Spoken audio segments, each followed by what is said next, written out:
తాకట్లో ఉన్న మీ బంగారాన్ని విడిపించి ఆ రోజు ఆన్లైన్ రేటుకి కొంటాం. Sharma gold company. నమస్తే, వెల్కమ్ టు సుమన్ టీవీ రైతు కార్యక్రమం. ఈరోజు రైతులకు ఉపయోగపడేటువంటి అంశాలతో మనకు మరిన్ని వివరాలు అందించేందుకు మనతో పాటు జాయిన్ అవుతున్నారు ప్రొఫెసర్ జయశంకర్ వ్యవసాయ విశ్వవిద్యాలయంలో 30 సంవత్సరాల పాటు ప్రొఫెసర్గా పనిచేసినటువంటి సీనియర్ ప్రొఫెసర్గా పనిచేసినటువంటి సాయిల్ సైన్స్ విభాగంలో చాలా నిష్ణాతులు డాక్టర్ జి పద్మజ గారు జాయిన్ అవుతున్నారు. వారితో మాట్లాడదాం. మేడం నమస్తే. మేడం, పంటలు చాలామంది ఒకే రకమైనటువంటి పంటలు ఎక్కువగా వేస్తుంటారు రైతులు. సాధారణంగా వరి పంటలు ఎక్కువ చూస్తుంటాం.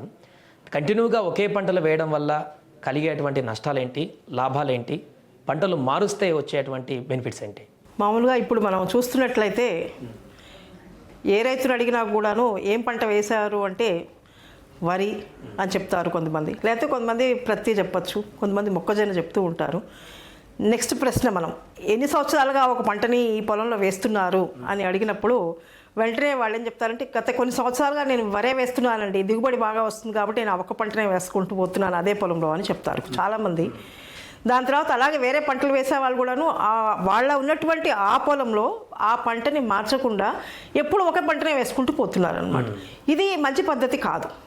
ఎందుకంటే వాళ్ళకి ఏంటంటే దిగుబడి బాగా వస్తుందో లేకపోతే అది అమ్ముకుంటే డబ్బులు బాగా వస్తాయనో అంతవరకే చూస్తున్నారు తప్ప అసలు భూమిలో ఏం జరుగుతుంది, ఒకే పంటని అంత కంటిన్యూస్గా మనం ఒకే పొలంలో వేసుకుంటూ పోవడం మూలంగా భూమిలో ఎటువంటి నష్టాలు జరుగుతున్నాయి, లేదా పండించే పొలంలో ఎటువంటి నష్టాలు జరుగుతున్నాయి, వాటిని మనం సరిదిద్దుకోవడానికి అవకాశం ఉంటుందా లేదా అనేటువంటి ఆలోచన అనేది అసలు మర్చిపోయారు చాలామంది. కాబట్టి ఇది మళ్ళీ మనం గుర్తు చేయాల్సినటువంటి అవసరం ఎంతైనా ఉంది. ఎందుకంటే సుస్థిర వ్యవసాయంలో ఇది ఒక భాగం. మరి దానికి మనం ఈ పద్ధతులని అంటే ఒకే పంట కాకుండా పంట మార్పిడి అనేది చాలా ముఖ్యమైనటువంటిది రైతుల దృష్టికి తీసుకురావాల్సినటువంటి అవసరం ఎంతైనా ఉంది. కాబట్టి దాని గురించి అంటే ఎలాంటి నష్టం వస్తుంది మేడం? కంటిన్యూ ఒక 10-20 సంవత్సరాలు ఒకటే పంట వేసుకుంటూ వస్తే దానివల్ల ఎలాంటి నష్టం జరుగుతుంది భూమికి కానీ రైతుకు కానీ? ఇప్పుడు పంట అనేది ఉదాహరణకి మనకు ఎక్కువగా మనకు కనిపించే పంటలు చెప్పాను ఇందాక, వరి, తర్వాత మొక్కజొన్న, తర్వాత ప్రత్తి, తర్వాత పసుపు, చెరకు. ఇవన్నీ ఎందుకు చెప్తున్నానంటే ఇవన్నీ కూడా భూమిలో నుంచి పోషకాలని చాలా ఎక్కువ తీసుకుంటాయి. అంటే తీసుకోవడమే తప్ప తిరిగి మళ్ళీ అందించేటువంటి లక్షణాలు ఈ పంటలకు ఉండవు. అంటే భూమిలో నుంచి మనం ఎంత వేసినా కూడా అవి తీసుకోవడమే తప్ప మళ్ళీ తీసుకొచ్చి రిటర్న్ చేసేటువంటి వీటికి అవకాశం లేదు. ఇలాంటి సిచ్యువేషన్లో ఏమవుతుందంటే భూమిలో ఉన్నటువంటి సారం క్రమేణా తగ్గిపోతూ వస్తుంది. కాబట్టి ఇలా జరగకుండా ఉండాలంటే ఏదో ఒక పంట మార్పిడి, అంటే ఎలాంటి పంటలతో మార్పు చేసుకోవాలంటే లెగ్యూమినస్ క్రాప్స్ అంటాం. అంటే పప్పు దినుసు పంటలతోటి మనం కనుక మళ్ళీ మనం రొటేట్ చేసినట్లయితే వీటికి ఉన్న ముఖ్యమైనటువంటి గొప్ప లక్షణం ఏంటంటే మనకు అంటే గాలిలో 78% నత్రజని ఉంటుంది. కానీ ఆ నత్రజని అనేది మొక్కలు ఎటువంటి రూపంలో కూడా తీసుకోలేవు సహజంగా. కానీ ఈ పప్పు దినుసు పంటలు ఏవైతే ఉన్నాయో వాటికి ఉన్నటువంటి గొప్ప గుణం ఏంటంటే అవి వాటి వేర్ల ద్వారా ఆకాశంలో గాలిలో ఉన్నటువంటి నత్రజని స్థిరీకరించి భూమిలోకి చేరుస్తాయి. అంటే చేర్చడం అంటే ఏంటంటే ఈ నైట్రోజన్ని వాటి కోసం కొంచెం వాడుకోవచ్చు, కానీ నెక్స్ట్ పంటకి అంటే భూమిలో వదిలేస్తాయి. కాబట్టి మళ్ళీ మనం పంట వేసేటప్పుడు వాళ్ళు ఏం చేస్తే వేసేటప్పుడు పరీక్ష చేసేటప్పుడు తెలుస్తూనే ఉంటుంది ఎంత ఉందనేది ప్రపోర్షన్స్లో. అప్పుడు వాళ్ళు ఏంటంటే కనీసం ఒక 15% నత్రజని రసాయన ఎరువుల రూపంలో వాడకాన్ని తగ్గించి వేసుకోవడానికి ఒక అవకాశం ఉంటుంది. అంటే ఈ రొటేషన్ వల్ల ఏమవుద్దంటే మనకు ఎప్పుడు తీసేసే పంటలే కాకుండా కొన్ని జతచేర్చే పంటలు, అంటే ఎరువుల్ని అంటే పోషకాలని మళ్ళా భూమికి అందించి భూమి ద్వారా మళ్ళీ వచ్చేటువంటి మళ్ళీ నెక్స్ట్ పంటకి అందించేటువంటి అవకాశం ఉన్నటువంటి ఈ రొటేషన్ అనేది చాలా మంచిది. అంటే ఒకవేళ ఇదే సైకిల్ని కొనసాగిస్తే మేడం మీరు అన్నట్టు పప్పు దినుసులే కంప్లీట్గా రొటేషన్ చేస్తే అట్లా అంటే పప్పు దినుసు పంటలే మళ్ళీ వేస్తే ఉత్తి పప్పు దినుసు పంట మీద మనం జీవించలేం కదా. మనకు కూడా అన్ని పంటల్లోంచి మనకు కావాల్సింది, ఎందుకంటే మంచిది కావాల్సినటువంటి అన్ని ఆహార ధాన్యాలు ఒక పప్పు దినుసే కాదు, మనకు వరి కావాలి, మనకు ప్రతి అనేది మన కాటన్ మన ఫైబర్కి కావాలి, మరి అట్లా అన్నిటికీ అన్నీ కూడా అందరికీ కావాల్సిందే. కాబట్టి ఏది మళ్ళీ ఒకటే అని చెప్పడానికి వీల్లేదు. ఎందుకంటే మనకి అన్నీ కంప్లీట్గా కంబైన్డ్గా ఒక కంప్లీట్ ఫుడ్ సైకిల్ అనేది ఇంపార్టెంటే. కాబట్టి ఒక్కసారి వేసిన పంటని మాత్రమే ఇంకొకసారి వేయద్దు అని చెప్తున్నామే తప్ప కంప్లీట్గా మానేయమని కాదు మన ఉద్దేశం ఇక్కడ. ఇదొకటే చెప్పాను. ఇంకొకటి కూడా ఉంది లాభం ఏంటనేది. అంటే ఒకే పంటని మనం ఎలా వేసుకుంటూ పోయినప్పుడు అక్కడ ఉన్నటువంటి మైక్రో క్లైమేట్ ఏదైతే ఉంటుందో పంట పొలంలో, ఉదాహరణకి మనం ఒక ఎగ్జాంపుల్గా తీసుకున్నట్లయితే మన పురుగులు, తర్వాత ఏమో పీడలు, చీడపీడలు అంటాం కదండి.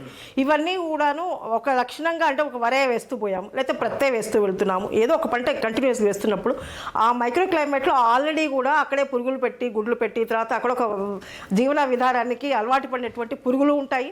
అట్లాగే మన క్రిములు కీటకాలు అన్నీ కూడా పెరుగుతూ ఉంటాయి అన్నమాట. కొన్ని తెగుళ్ళు కూడా వస్తూ ఉంటాయి అక్కడే పెరిగి.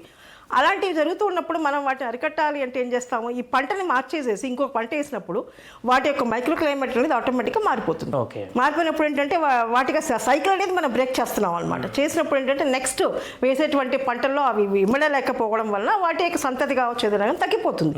తర్వాత మళ్ళీ మనం ఈ క్రాప్ను వేసినప్పుడు ఈ పురుగుల యొక్క ఎఫెక్ట్ అనేది వాటి మీద ఎక్కువ ఉండదు అనమాట. సో ఆ విధంగా మనం పెస్ట్ అండ్ డిసీజెస్ యొక్క సైకిల్ని బ్రేక్ చేయడానికి పంట మార్పిడి చాలా ఉపయోగపడుతుంది.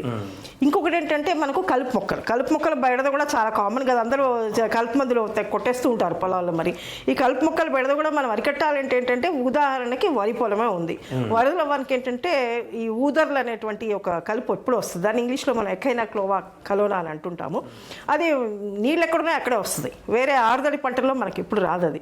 అంటే వరిని వేసుకుంటూ పోతే ఏమవుద్దంటే ఈ కలుపు మొక్క అనేది అక్కడ బాగా పెరుగుతుంది. మరి వరిని మనం వేయకుండా మానేసాం అనుకోండి, అక్కడ వేరే మనం ఐడి క్రాప్స్ని వేసుకుని మనం ఆరుదడి పంటలు వేసుకున్నప్పుడు వరికి సంబంధించిన నీళ్ళు ఉంటాయి ఆటోమేటిక్లీ కదా, అప్పుడు ఈ కలుపు మొక్క అనేది కూడా అక్కడ పెరగకుండా ఆగిపోతుంది. తర్వాత మనం సైకిల్ ఎప్పుడో 2 సంవత్సరాల తర్వాత ఎప్పుడో మనం వరి వేసుకోవచ్చు, కానీ దీని యొక్క బెడద అనేది తగ్గిపోతుంది అనమాట ఆటోమేటికలీ, అంటే ఈ కలుపు మొక్క యొక్కది. అట్లాగే ఇంకొకటి కూడా ఉంది మనకు, టొమాటో తర్వాత ఇలాంటి కూరగాయ పంటల్లో కూడాను మనకు ఓరబ్యాంకే అనేటువంటి పరాన్నజీవి మొక్క అది వాటితోటే వస్తుంది. అంటే మనం అదే పంటను వేసుకుంటూ పోతే ఆ పొలంలో ఆ పరాన్నజీవి కూడా కలిసి పెరుగుతుంది. కాబట్టి మనం అలా జరగకుండా ఉండాలంటే ఆ టొమాటో బ్రింజాల్ లాంటి పంటలతో ఒకసారి వేసామంటే మళ్ళీ నెక్స్ట్ అది వేయకూడదు, ఆ పొలంలో వేయకూడదు, మళ్ళీ వేరే తీసుకొచ్చి వేసినప్పుడు ఈ పరాన్నజీవిని మనం అరికట్టడానికి కూడా వీలవుతుంది. కంటిన్యూగా ఒకటే పంటను వేస్తాను అనుకుంటే మేడం 5-6 సంవత్సరాలు, ఇప్పుడు మీరు అన్నట్టు సాంద్రత తగ్గుతున్నారు, దానివల్ల దిగుబడి కూడా తగ్గేటువంటి అవకాశం ఉందా? దిగుబడి కూడా తగ్గేటువంటి అవకాశం ఉందండి. ఎందుకంటే ఇప్పుడు అదే ఎక్కువ హెవీ ఫీడర్స్ని వేసుకుంటూ పోయినప్పుడు ఎంతవరకు సాయిల్ సపోర్ట్ చేస్తుంది మనం వేసినా కూడా కొంతవరకు. కాబట్టి సాయిల్లో సహజంగా ఉన్నటువంటి పోషక విలువలు ఏవైతే తగ్గిపోతాయి. అట్లాగే భూమిలో ఉన్నటువంటి ఫిజికల్ పారామీటర్స్ ఏవైతే ఉన్నాయో, అట్లాగే వరే ఉంది. మనం ఉదాహరణకి వరి అనేది ఎప్పుడు వేసుకుంటూ పోవడం మూలంగా ఏంటంటే ఆ కాంపాక్ట్నెస్ ఎప్పుడు మనం అంటే నీళ్ళు పడ్లింగ్ చేసి నీళ్ళు నిలబెట్టడానికి చేసే విధానమే వేరే దున్నకం అంతా. అదే కనుక దాంట్లో అలా చేసుకుంటూ పోయేటప్పుడు ఏమవుద్దంటే ఆ యొక్క సాయిల్ యొక్క భౌతిక పరిస్థితులన్నీ కూడా మారిపోవడానికి అవకాశం ఉంటుంది, అంటే చెడుగా మారిపోవడానికి అవకాశం ఉంటుంది. అదే మనం వరిని మార్చేసేసి కొంతకాలం మళ్ళీ వేరే దేశం అనుకోండి, న్యాచురల్గా స్ట్రక్చర్ని కొంచెం మనం మళ్ళీ పరిరక్షించుకోవడానికి అవకాశం ఉంటుంది కదా భూమిలో. కాబట్టి ఇలాంటి మంచి లక్షణాలు కూడా చేసుకోవడానికి రొటేషన్ అనేది మనకు ఉపయోగం. జనరల్గా సైక్లింగ్ ఎప్పుడు చేయొచ్చు మేడం? అంటే 1 yearలో చేయొచ్చా, 1 year తర్వాత చేసుకోవచ్చా? 1 year అని లేదండి. ఇప్పుడు మనం ఖరీఫ్లో ఒక క్రాప్ వేసాం అనుకోండి, మన రబీలోకి మళ్ళీ అది వేయకంటే చాలు ఇంకో క్రాప్ వేసుకోవాలి. అంటే మనం ఏ సీజన్లో ఏ వేసుకుంటారన్నప్పుడు మనకి లిస్ట్ ఆఫ్ క్రాప్స్ చాలా ఉన్నాయి కదా, వరి తర్వాత వరి అలా వేయకుండా మనం వరి బదులు ఇంకొక పంట పప్పు దినుసు పంటలు వేసుకోవడం అనేది ముఖ్యంగా మనం సజెస్ట్ చేస్తాం. ఎందుకంటే ఈ రొటేషన్లో షార్ట్ డ్యూరేషన్ కూడా వస్తాయి. మనకి డ్యూరేషన్ చాలా కాలం ఉంటే కష్టము, నీళ్లు ఉండవు, అలాంటి పరిస్థితులు ప్రాబ్లమ్స్ ఉన్న వాళ్ళు ఉంటారు కదా. అలాంటప్పుడు మనం కంది కానీ మినుము కానీ పెసర కానీ ఇలాంటివి వేస్తే 60 రోజుల్లో వచ్చేస్తుంది కోతకు కూడా. అంటే ఒక పంట తీసుకున్న తర్వాత ఇంకో పంట మనం వేసుకున్నా కూడా తక్కువ సమయంలోనే మళ్ళీ మనం అట్లాగే మన శనగ ఇలాంటివి తీసుకున్నట్లయితే మనకు షార్ట్ డ్యూరేషన్లో 2 క్రాప్స్ రావడానికి అవకాశం ఉంటుంది కదా. అలాంటి నీళ్లు కూడా మనకు 2 cycle తర్వాత తీసుకునే ఇబ్బంది అంటే సంవత్సరంలో వరి 2 సార్లు వేసినాము, నెక్స్ట్ ఇయర్ మార్చే ప్రయత్నం చేసినాము, అట్లీస్ట్ అదన్నా చేయాలి వాళ్ళు. ఇప్పుడు వరకు ఎవరిని అడిగామనుకోండి సంవత్సరాల తరబడి ఒకటే వేస్తున్నారు కదా, అది మనం బ్రేక్ చేయడం అనేది చాలా ఇంపార్టెంట్ ఫస్ట్. అందుకోసమని సంవత్సరాల తరబడి ఎప్పుడు కూడా వేయకూడదు. కనీసం ఒక సీజన్లో మనం వరి వేసినప్పుడు నెక్స్ట్ సీజన్లో ఇంకోటి వేయడానికి ప్రయత్నం చేస్తే మంచిదే. లేదన్నా కూడా నెక్స్ట్ ఇయర్ కంపల్సరీగా దాంట్లో ఏం వేయకుండా ఏం వేయకుండా అంటే ఆ పంట వేయకుండా వేరే పంట వేసుకున్నట్లయితే మంచిది. ఇందులో కంపల్సరీగా రొటేషన్లో ఎప్పుడు కూడా పప్పు దినుసు పంటలను మాత్రం తీసుకురావాలి. తీసుకువచ్చడం మూలంగా ఏంటంటే మనకు నైట్రోజన్ అనేది మనకు కొంతవరకు ఫిక్స్ అవ్వడము ఆకాశం గాలిలోంచి. నెక్స్ట్ పంటకి ఒక 15% 20% రసాయన రూపంలో నైట్రోజన్ వేయకుండా మనం యూరియా అలాంటి వేయకుండా కొంచెం తగ్గించుకోవచ్చు కదా, అంటే ఖర్చు కూడా మనకు మిగులుతుంది కదా కొంచెం. ఇవన్నీ కూడా మంచి లక్షణాలు. Right madam, thank you. So అది పంట కంటిన్యూగా ఒకటే వేయకుండా దాన్ని రొటేషన్ చేయడం వల్ల కలిగేటువంటి లాభాల గురించి పద్మజ గారు చెప్పినటువంటి వివరాలు మీరు చూసారు. ఇంకా మీకు ఏమైనా డౌట్లు సందేహాలు ఉంటే ఈ వీడియో కింద కామెంట్ చేయండి, మీకు సంబంధించినటువంటి ఆన్సర్ మరో వీడియోలో అడిగేటువంటి ప్రయత్నం చేద్దాం.